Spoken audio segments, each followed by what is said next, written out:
Assalamu alaikum rahmatullahi barakatuh, everybody. Preacher Moss, host of the SOS the Shout Out Show. Hope you're having an amazing Tuesday. If you're not having an amazing Tuesday, you know what? You're blessed. That's why there's 7 days in a week.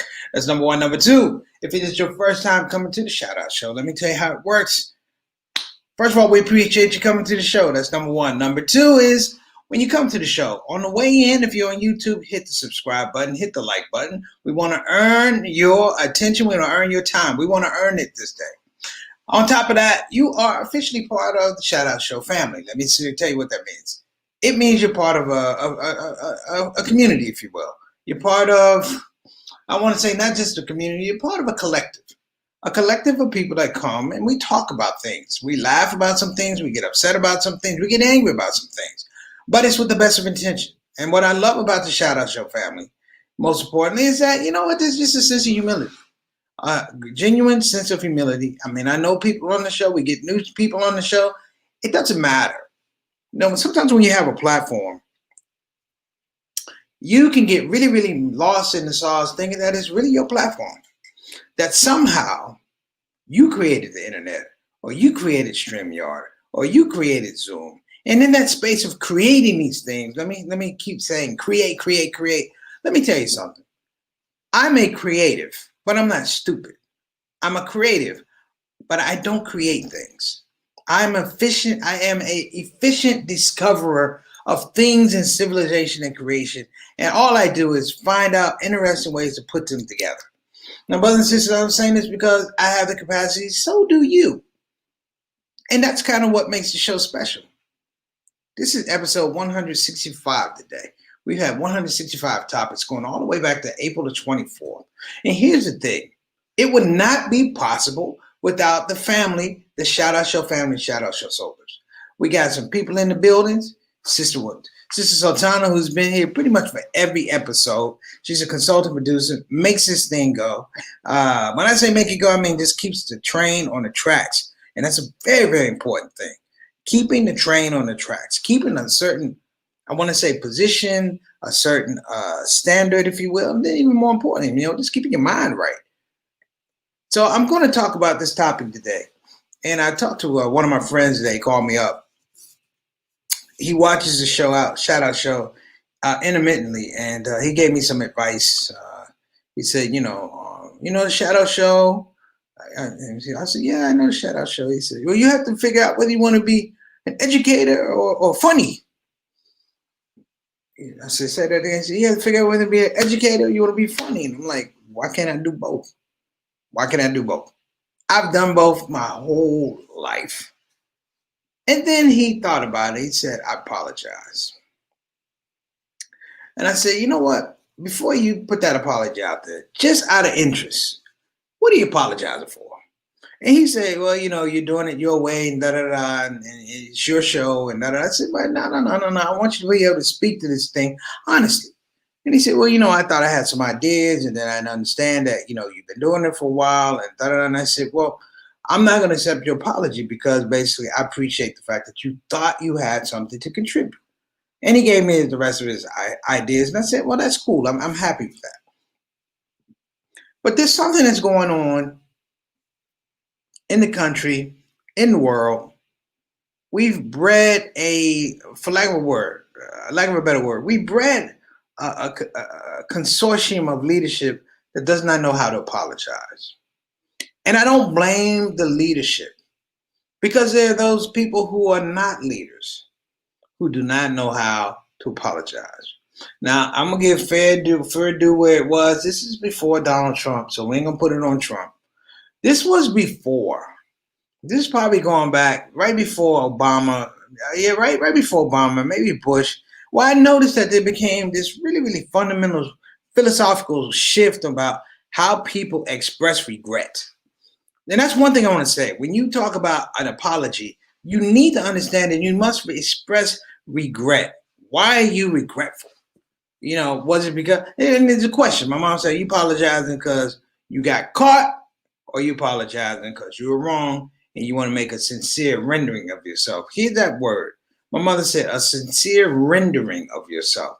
And when she said sincere rendering, it's like, we're not going to judge you. This is the time where I'm giving you to say what it is you did, say what it is you said, put it out on the table, and then let us have an emotional connection to it. We may be friends, we may not be friends, but I mean, that is the thing that's missing now. And in this space now, with the iPhones and Instagram and Facebook and all this stuff, this internet technology area, we now have another thing to contend with, which is this a dissociative behavior that's been permeating things for a very long time. I tell you this because I watched a young man do something to another young man. Totally wrong. Okay, totally wrong. I didn't intervene. Number one, because I didn't know them that well. But number two is like I just want to see what the method was. And part of what happened was it could have been easily resolved if the one boy told the other boy, listen, let me apologize. I'm sorry. And I literally looked at this young man who was maybe 6 or 7 years old, and he could not form the words, I'm sorry. He could not form the words, I apologize. And it registered with me this particular time that in some regards, he had not been taught to be regretful. He had not been taught the words, I'm sorry. Let me apologize. They were not in his vocabulary. And as I watched this, he became more and more frustrated because he knew he did something wrong, but he didn't know how to convey the feeling.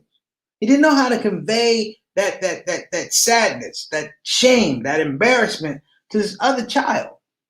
And it just boiled over to a whole nother level of frustration. Hear me what I'm saying, brothers and sisters. It boiled over to another level of of frustration for this young man. So that space where he could have apologized, his emotions were so bottled and he didn't know how to get them out through an apology. He actually went back and struck the boy several more times. Then I intervened. And then I said, what is it about? And he told me what it's about. And I said, well, are you sorry? Can you say you're sorry? And he looked at me like I had 4 heads and 3 backs, brothers and sisters. And I'm like, this is a young man, 7, 8 years old. He has not been properly rehearsed. That guess what? Sometimes you're going to be wrong, and sometimes you have to have ownership of the things you do. The young man didn't have it in him. Now, me as a teacher back in the day, one of the things we had to do behavior management. I taught severely emotionally disturbed kids. Now, I'm going to frame this by saying I love those kids. I love the children I taught. I never took a job in regular education because the jokes were too good in special ed. No, I'm just kidding. But I never took a job because I realized the need. I realized the need, particularly young Black boys. They were raised in a society that hurt them, that exploited them, and never apologized for it. Hear what I'm saying? Hurt them, exploited them, and never apologized. In a nutshell, I could be talking about a whole class of people here in the United States. A whole class of people.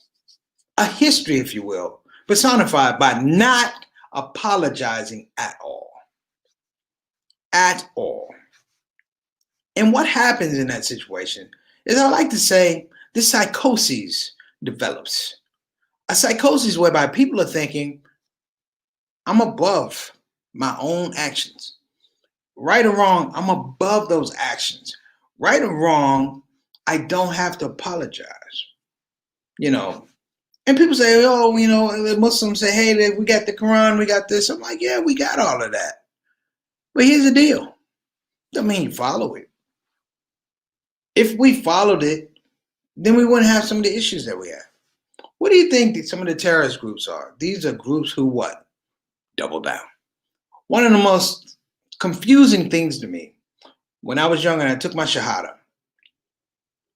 Okay, now this may be a little bit of a stretch, but I'm going to say this. I knew there was a split between the Nation of Islam and the Worthy Muhammad community. I knew that. I accepted that. The thing that gave me comfort, though, is that the communities, though they split, there was no war. There was no spilling of blood. There was no violence, if you will. There was no taking of life, taking of property. There was no positioning to have leverage and oppress the other person. And then I looked out of my window one day and I watched the news. And to my sadness, I saw, wait for it, I saw Muslims killing Muslims. I saw Muslims killing Muslims. And in my heart, it didn't register until somebody said, those are Muslims too. Now, excuse my naive ways back in the day, I didn't know. I stepped out of my comfort zone. Somebody helped me step out of my comfort zone. And I wondered, I said, what kind of Muslims are those that would do X, Y, and Z? And in my heart of hearts, I said, what is it? Why can't he just apologize? Why can't he just say sorry? And then you got older. And I was in class recently. Satan and I were laughing about this class. This class was Sunni Shia relations. Sunni Shia relations. And I sat in that whole class, got a B minus. One of my best course. Okay, I'm telling you, one of my best course. Sat in that class the whole time wondering, why can't these people apologize? How you gonna have a situation go on for eons? I'm talking about periods, just long periods of time where there's no resolution. And it tells you even the most religious of us can get caught up in the moment, get caught up in the sauce and not want to apologize. But brothers and sisters, I'm here to tell you, it's all come home to roost now. It's come home to roost now. And the danger is people who are unable to apologize. I'm going to tell y'all something. People who are unable to apologize get creative. They get creative. They figure out, I know I'm going to apologize in my own way. I didn't say in my own time. I said in my own way. And sometimes the apology is so convoluted, it borders on oppression. It borders on, I'm going to, again, insult this person or assault this person or bring some kind of hardship on this person. You know, in relationships, a lot of times, men who are wrong cannot say, I'm sorry. I'm going to say it again. In relationships, a lot of times, men who are wrong cannot say, I'm sorry. And let me be even more frank. We can't say it to a woman. Men cannot say, I'm sorry to a woman. The only time a man 9 times out of 10 is going to say, I'm sorry to a woman is when she's leaving. When she has the power of mobility. I can leave. My leaving can change your life. And then a guy will make an apology, but it's not an apology, it's a plea. Apologies are different. It's a plea wrapped around some kind of apology. I'm sorry, but it's like, I'm just sorry enough for you not to leave. I'm sorry enough for you to put down your bags. Richard Pryor had one of the greatest lines about, in fact, it was a comedy album. I can't remember which one it was. We had a line in there. It was the name of the bit was called When Your Woman Leaves You. When Your Woman Leaves You. And you should listen to that one because it goes up and down and it's real smooth till he realizes the woman is actually going to leave him. And he just turns, he flips 180 on this thing.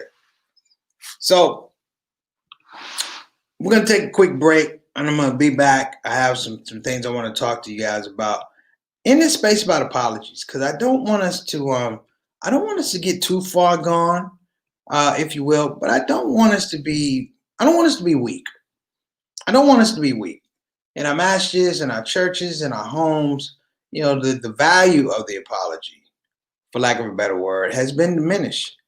And because of that, I feel like we're creating a culture, we're lending to a culture that will not, and if we can't apologize, if we can't recognize our own faults, that's a big part of it. If you can't apologize, if you can't recognize your own faults, then your emotions will turn inward on you. And that's an ugly thing. I've seen some ugly stuff, but when your emotions turn inward on you because that apology, if you will, that awareness, if you will, that self assessment is a miracle from above. All right. Hold that thought. We'll be right back. We're going to keep talking about what happened to the sincere apology. All right.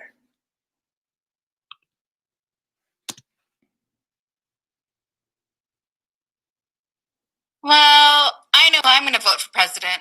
That's great. How about everyone else? Don't know much about them. Probably will leave them blank or pick random people.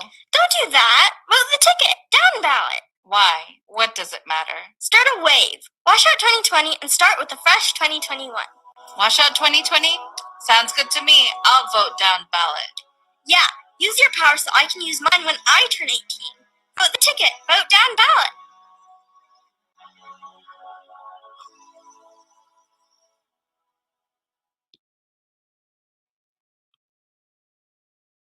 All right, everybody, we're back.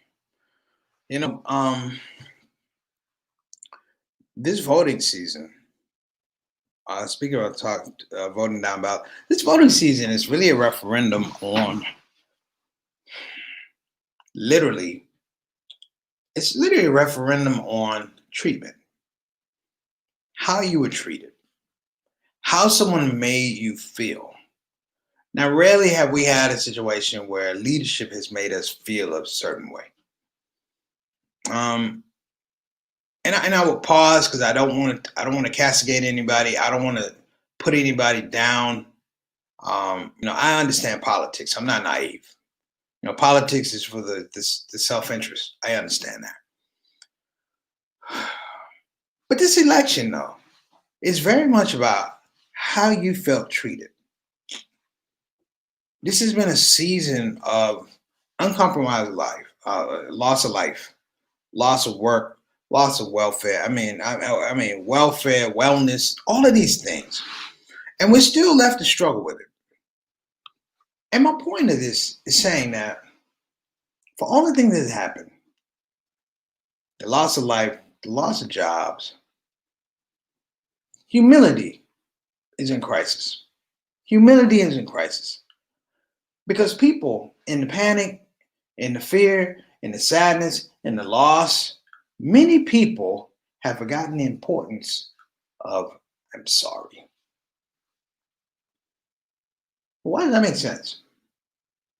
They've lost the importance of the idea of I'm sorry. A meaningful assessment of something that happened, an action that happened. And it doesn't mean, and it's the weird part, it doesn't mean that you were at fault for something. When people pass away, what do they say? I'm so sorry for your loss. My condolences. I'm so sorry for your loss. Or I'm sorry that happened to you. And it's followed up by sometimes the engagement of course, I hope things get better. When you say I'm sorry for something, you are automatically instigating the idea that we want things to be better. My mother taught me a very, very important lesson one time about apologies. I was young, and essentially my mom been working like a Hebrew slave. Money was short. I needed glasses. And I got the glasses.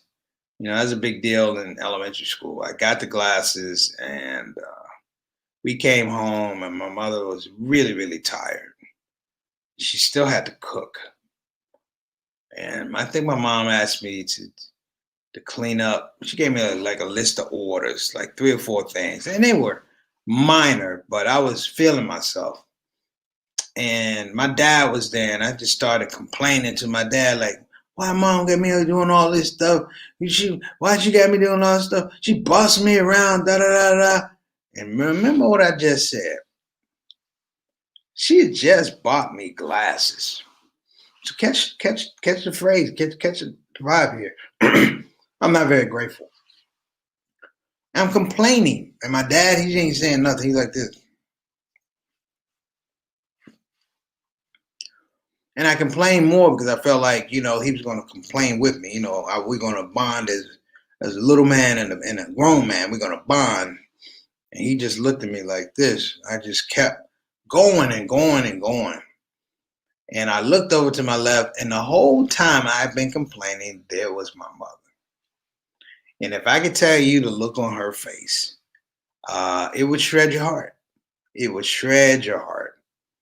And even in that situation, I was so devastated because I knew that I hurt my mother's feelings. I was there when I saw my mom have to check her. That's back in the day we had a checkbook and you had to go to the balance book and make sure. I saw my mother trying to figure out the money to make sure I had some glasses so I wouldn't be walking around half blind. As my dad said, you're going to need a cane and a dog. And that point in time, I felt so bad that I couldn't even verbalize, I'm sorry to my mother. I felt that bad. It registered on me that deeply. And it was so deep that I couldn't apologize, to the point where I walked over where she was. She was hurt. She was crying.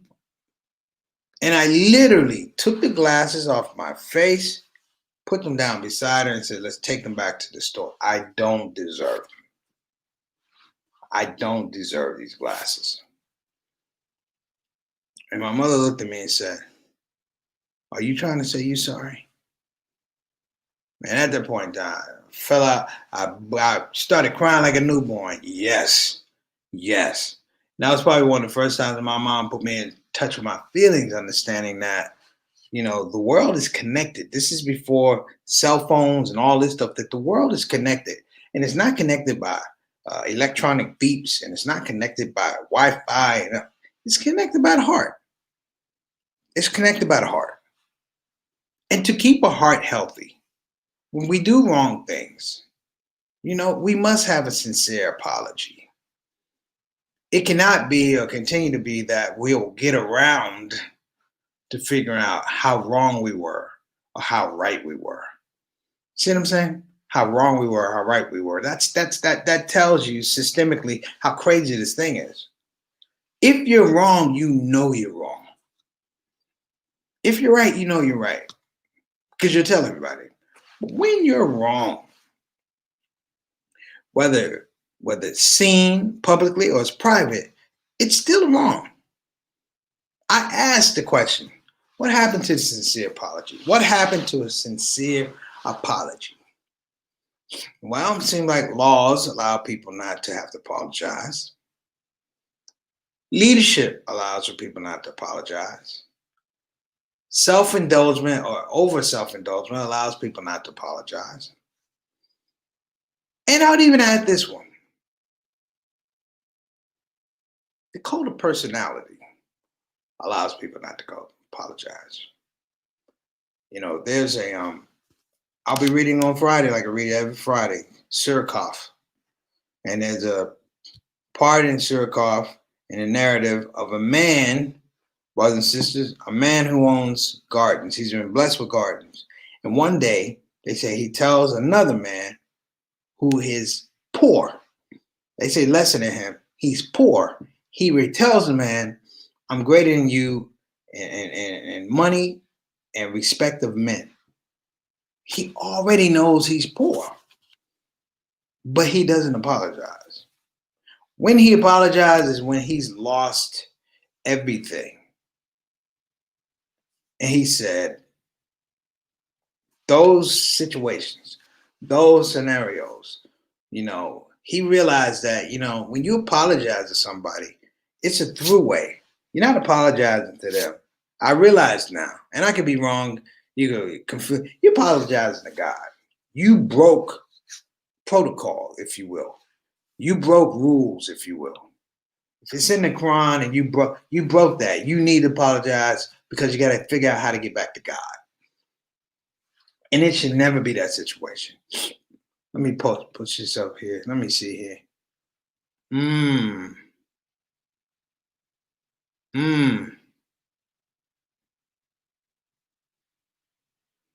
Roll back to marriage. Happy marriage, but be long. Oh, wow. Okay. Now, do you mind if I read this? We had a breakdown in our marriage. Reconciliation has been met, but please do we accept deep down love for me. Okay. Roll back to a happy marriage, but be long coming, but I'll continue to seek Allah's help, which is that's deep. That's deep, sister. That is deep. Thank you for sharing, Sister Sultan Ali. Thank you for sharing. Yep, and Ree knows how my mom is, you know. So listen, I'm gonna get ready to get out of here. But I just want y'all to think about it. This was not something I really wanted to go too long on. I just wanted people to just kind of be thinking about these things and be aware of other people's feelings, but also be aware of your feelings. You know, sometimes that apology is the thing that unburdens you, for lack of a better word. So, you know, I just hope that you know, we can come to a little bit of an understanding about the apology, being able to make the apology. So, everybody, I appreciate you, but just think about that. You know, what is the miracle of an apology? Just the knowledge forward to say, I'm sorry. Let me correct myself before you forgot. Let me say, I'm sorry. And think about that. Okay, brothers and sisters, you guys have been amazing. I got to get back to class, but you have a blessed day. All right, everyone. Assalamu alaikum wa rahmatullahi wa barakatuh.